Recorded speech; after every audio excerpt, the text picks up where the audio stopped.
Всеки един от нас може да се възползва от вашия богат жизнен опит и мъдрост. Самият аз съм отгледан от моята баба. С тези думи към хората от пенсионерския клуб Баба Илица в село Челопек се обърна кандидатът на ГЕРБ за кмет на община Враца Калин Каменов.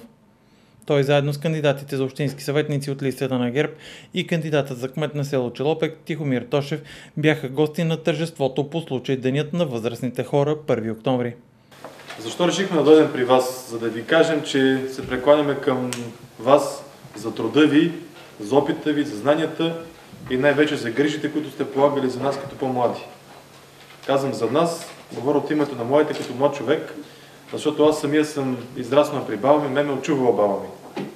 И тая изключително голямо уважение и почет към вас, възрастните хора, защото тя ме научила на много ценности, които ми помагат да съм успешен, да помагам на хората в момента и ценностите, които съм ги научил от хора като вас. Затова ви се прекланям и решихме да дойдем днес при вас.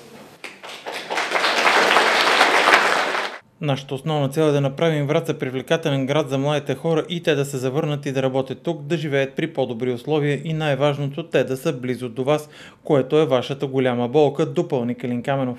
Аз съм сигурен, че бъдещето във Враца е възможно и града ни може да изглежда по много по-приветлив начин. Затова ние, младите хора, сме се взели в ръце и искаме този път ние да положим усилия да направим Враца такъв, какъвто искаме да бъде. По случай празника Калин Каменов, Тихомир Тошев и кандидатите за общински съветници подариха микровълнова печка на клуба, а кандидатът за кмет на село Павловче, издигнат от ГЕРБ, Емил Василев, подари торта за празника.